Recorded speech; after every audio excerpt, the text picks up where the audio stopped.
হাবিব এই যে আজ বয়ান করে যে কুমিল্লার দিকে রওনা হব, আমি বাসায় গিয়া ফজর পড়তে পারবো কি পারবো না গ্যারান্টি নাই। আমি আমার বাড়ি যাওয়ার পরে এরপরে আমি বাড়িতে সহি সালামতে পৌঁছবো কিনা এই ব্যাপারে দুনিয়ার কোনো বান্দারা গ্যারান্টি দিতে পারবে না। কেন কেন? তবে মরা লাগবে, কোন সময়ে মরব জানাও নাই।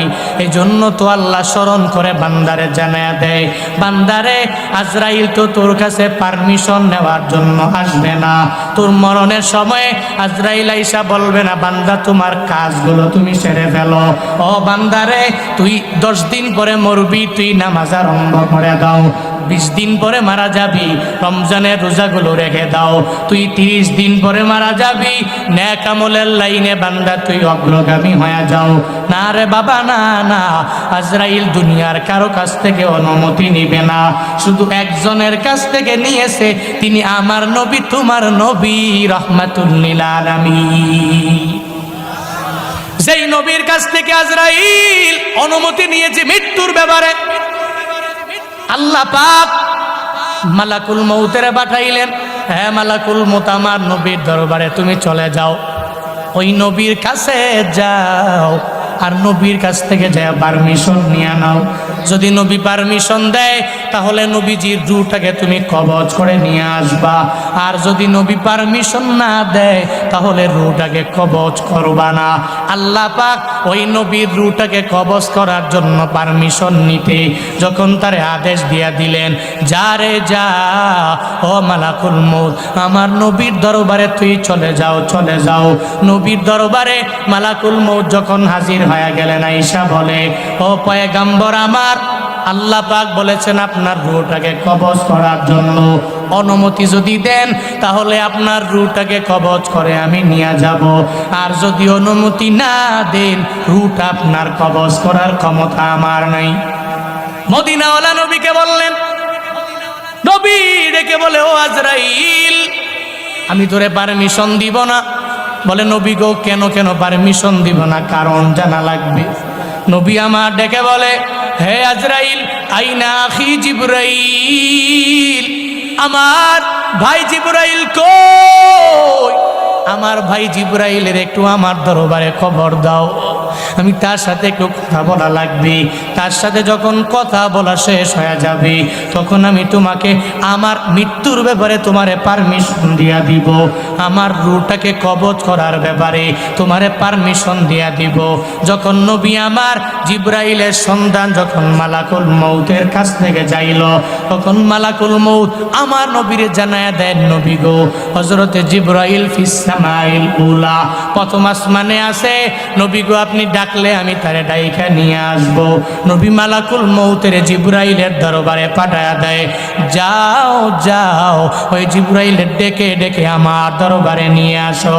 জিবরাইলের দরবারে যায় বলে, ও ভাই আমার জিবরাইল, আমার নবী বলেছে তোমাকে যাওয়ার জন্য, তোমার সাথে নাকি নবী কথা বলবে। জিবরাইল লইয়া যখন নবীর দরবারে হাজির হয়ে গেলেন, জিবরাইল আসার পরে নবীকে দেখে চোখের বাণী ফালায়া ফালায়া জিবরাইল কান্দে। আমার নবীও জিবরাইল দেখে চোখের বাণী ফালায়া কান্না করে। জিবরাইলের এক দিক থেকে কান্না, আমার মদিনাওয়ালা নবীর আর এক দিক থেকে কান্না শুরু হয়ে গেল। জিবরাইল ডেকে বলে, ও পয়গম্বর আপনি কান্না করেন কেন? আল্লাহর দরবারে আপনি চলে যাবেন, আমার মাওলার বড় প্রিয় গো নবী। ও নবী গো, আল্লাহর মুলাকাতে যাবেন, কান্না করার কোনো মানে হয় না, কারণ যেই বান্দাগুলো আমার মাওলার প্রিয় বান্দা হয়ে যায় ও তো মরণের কঠিন কালেও ভয় করতে পারে না, মৃত্যু হয়ে যাবে এই চিন্তা নিয়ে চোখের বাণী ফালাইয়া কান্দে না। গতকালকে এক জায়গায় বয়ানে গেলাম, আপনাদের সিরাজগঞ্জ জেলা রায়গঞ্জ, আপনাদের পাশের একটা উপজেলা, ওখানেই ছিল আমার বয়ান। ওই বয়ানে ওঠার আগে এক আল্লাহর বান্দা আমার সামনে আইসা অনেক বিষয় বলল। ও বলে, হুজুর আমি আমার পুরো জিন্দেগিটা কোরআনের জন্য আমি বিলীন করে দিতে পারি। একটা সময় মৃত্যুর কথা যখন কথাবার্তা বলতে গিয়ে উঠল, সে আমারে জানায়া দিল, হুজুর আমি তো কঠিন কালেও মৃত্যুর ভয় পাইতে পারি না, কারণ আমি মনে করি যারা মুমিনে কামেল আমার মাওলার বড় প্রিয় হয়ে যায়। এরা মরণের ভয় পায় না, কারণ যেদিন মরণ হয়ে যাবে, মরতে দেরি হয়ে যাবে, আমার মাওলার সাথে মোলাকাত হতে দেরি হবে না। আমার মাওলার যারা আশিক, এরা আমার মাওলার মুলাকাতের জন্য এত পরিমাণ পাগল পারা এরা হয়ে যায়। ওই রবের মুলাকাতের জন্য কখন মরণ হয়ে গেল কি গেল না, এই চিন্তা এরা বিন্দু মাত্র পরিমাণ অন্তরে রাখে না। এরা মনে করে মরতে দেরি, আমার মাওলার মুলাকাত আমি পেয়ে যাব। জিবরাইল চোখের পানি ফেলায়া কান্দে আমার নবীরে জানায়া দেয়, নবী গো, মরণের কথা শোনার পরে আপনি কান্না করলেন কেন?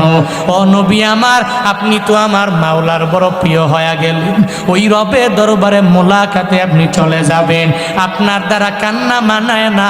নবী গো, আপনার কান্না আমি সহ্য করতে পারি না।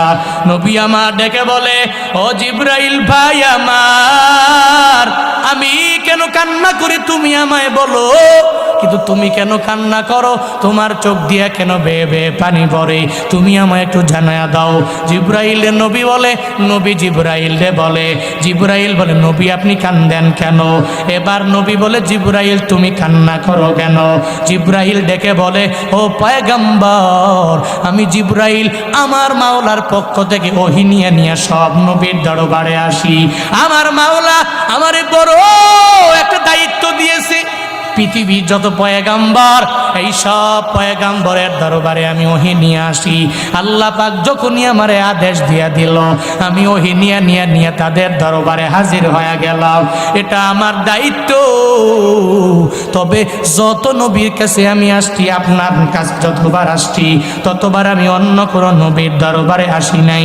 এক একজন নবীর দরবারে আমি ওহী নিয়ে আসলাম, কারো কাছে 10 বার, কারো কাছে 15 বার, কারো কাছে আমি আসলাম 100 বার। হযরতে মূসা, যার সাথে আমার মাওলা এত পরিমাণ কথা বলল, ওর দরবারে আমি ওহী নিয়ে আসছি 700 বার। এরকম সব নবীর দরবারে আমি 1000 বার, 1500 বার, 2000 বার ওহী নিয়ে নিয়ে আমার মাওলার দরবার থেকে আসছি গোয়াদের দরবারে গো নবী। কিন্তু আপনার দরবারে আমি 1 বার না, 2 বার না, 100 বার না, 1000 বার না, বরং আপনার দরবারে আল্লাহর পক্ষ থেকে ওহী নিয়ে আসছি 24,000 বার। নবী, আমি আপনার চেহারা দেখব না, আর এই সুন্দর আপনার কথা মালা আমি শুনবো না। নবী গো, আপনার চেহারা যে দেখবো না, এই জন্য আমি চোখের পানি ফেলায় কান্দি। আপনি রওজায়ে আতহারে থাকবেন, এই কারণে আমি আপনারে না দেখবো না, আপনার দরবারে ওহী নিয়ে আসতে পারবো না, এই জন্য আমি চোখের পানি ফেলাইয়া আপনার মায়ায় কান্না করি। কিন্তু আপনি আমার মাওলার মুলাকাতে আপনি চলে যাবেন, কান্না করার মানে হয় না। নবী আমার ডেকে বলে, ও আমার জিবরাইল ভাই শুনে না, আমি চলে যাব, কোনো অসুবিধা হবে না। আমি আমার নিজের জন্য কান্দি না রে, আমি আমার ছেলে মেয়ের জন্য চোখের পানি ফেলায়া কান্না করি না। আমার কন্যা ফাতিমা, ওই ফাতিমার ব্যাপারেও আমি চোখের পানি ফেলায়া কান্না করি না। আমার প্রথম স্ত্রী খাদিজা রাদিয়াল্লাহু তাআলা আনহা, আমি তার জন্য চোখের পানি ফেলায়া কান্না করি না। আমি কান্না করি, আমি দুনিয়া থেকে বিদায় নিয়ে চলে যাব।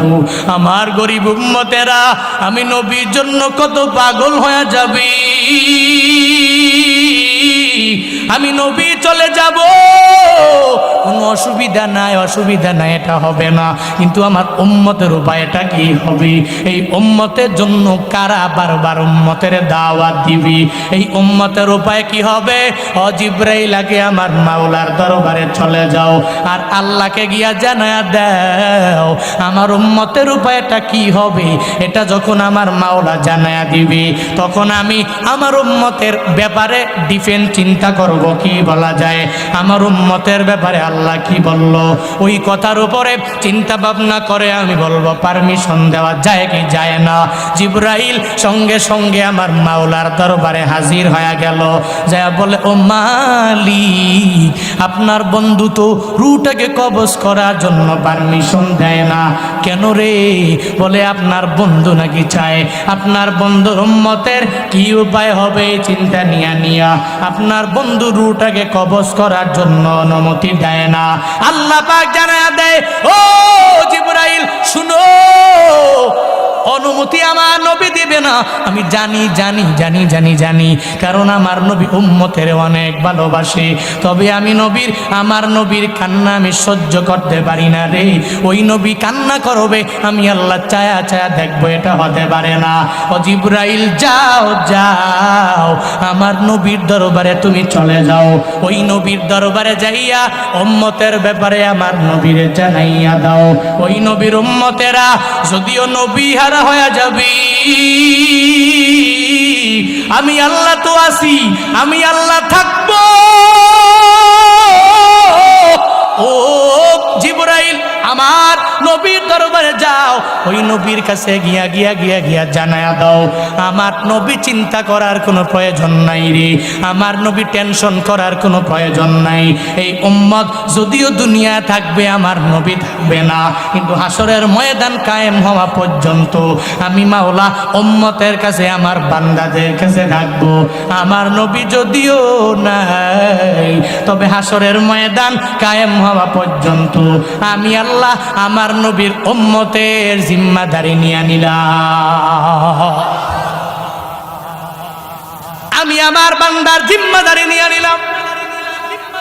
আমার নবী উম্মতের নিয়ে চিন্তা করেন, নবী উম্মতের নিয়ে চিন্তা করার কোনো দরকার নাই। যাও রে, গিয়া এরপরে পারমিশনটা তাড়াতাড়ি নিয়ে আসো। এবার জিবরাইল আজরাইলে পাঠাইয়া দিল, নবীর দরবারে চলে গেল। নবীর কাছে যাইয়া আমার পয়গম্বরে জানায়া দেয়, পয়গম্বর এবার আপনি পারমিশন দিবেন কি দিবেন না? আল্লাহ কি বলেছে? বলে আল্লাহ বলেছি আপনার উম্মতের জিম্মাদারি আমার মাওলা নিয়ে নিছি, তাহলে অসুবিধা নাই। ও মালাকুল মউত তোমারে পারমিশন দিয়া দিলাম, আমার রূহটাকে এখন তুমি কবজ করে নিয়ে যেতে পারো। এবার আজরাইল আমার নবীর রূহটাকে কবজ করার জন্যে যখন নবীর বুক মুবারকের মধ্যে যখন হাতটা রাখলেন, নবী আমার বলে, ও ভাই আমার আজরাইল, তুমি তোমার হাতটা আমার বুকের উপরে রাখলা, আমার মনে হয় আসমান জমিন পুরাটা তুমি আমার বুকে উঠায়া দিলা। আমার মনে হয় আসমান জমিনটা আমাকে চাপা দিয়া দুনিয়া থেকে বিদায় করে দিচ্ছি। ও আজরাইল রে, এরকম কি আমার উম্মতের বেলায় এত কষ্ট হয়ে যাবে? এরা তো মৃত্যুর যন্ত্রণাটা সহ্য করতে পারবে না, সহ্য করতে পারেও না রে। এরা কি এদের বেলা আজরাইল এমন আচরণ তোমরা করবা? আজরাইল ডেকে বলে, নবী না, আপনার উম্মতের বেলায় এমন করা হবে না। আপনার যে উম্মতেরা দুনিয়াতে আমার মাওলাকে মেনে যে উম্মতেরা চলবে, যারা 5 ওয়াক্ত নামাজ আদায় করবে, যারা রোজা রাখবে, নেক আমলের লাইনে যারা অগ্রগামী হয়ে যাবে, এদের মরণটা কঠিন কালেও কঠিন হবে না। একটা ছোট্ট বাচ্চা মায়ের কোলে যেরকম ভাবে কত আরাম করে দুধ খায়, দুধ খাওয়ার সময় ওই ছোট্ট বাচ্চা যেরকম কোনো চিন্তা নাই, কোনো টেনশন নাই, একজন মুমিনে কামেল যেই বান্দা হয়ে যাবে, তার মরণের সময়ও ঠিক ওই ছোট্ট বাচ্চাটার যেরকম কোনো টেনশন হবে না, তার মরণের সময়ও ওই মুমিন এতটুকু পরিমাণও টের পাবে না। তবে দুনিয়াতে হুজুরের কথা শুনে যারা নামাজ পড়লো না, রোজা রাখলো না, নেক আমলের লাইনে অগ্রগামী হয়ে গেল না রে, যারা দুনিয়াতে হুজুরের কথাটা মানে নাই, হুজুরের কথা এক কান দিয়া ঢুকাইয়া আর এক কান দিয়া যারা বের করে দিল, এদের বেলায় আমার মাওলা এত পরিমাণ রাগান্বিত হয়ে যাবে। আজরাইল ডেকে বলে, ও পয়গম্বর, ওই মরণের সময় এদের এত পরিমাণ কষ্ট হয়ে যাবে জাননি? বলে কি কষ্ট হবে? বলে একটা যদি জীবন্ত খাসি, ওই খাসিটাকে যদি জবাই না করে উল্টায় যদি ছিলে ফেলে, তাহলে ওই খাসিটার যেই পরিমাণ কষ্ট হয়ে যাবে, একটা বেনামাজি, একটা বেরোজাদার, একটা বেআমলওয়ালা যে আমার আল্লাহরে মানে না, নবীরে মানে না, আমার আল্লাহর কমান অনুযায়ী যেই বান্দাগুলো চলে না, এদের বেলায়ও ওই খাসির চাইতেও কষ্ট এদের রূহ কবজের সময় হয়ে যাবে। নাউজুবিল্লাহ পড়বেন না, আরো জোরে পড়বেন না, আরো জোরে পড়েন নাউজুবিল্লাহ।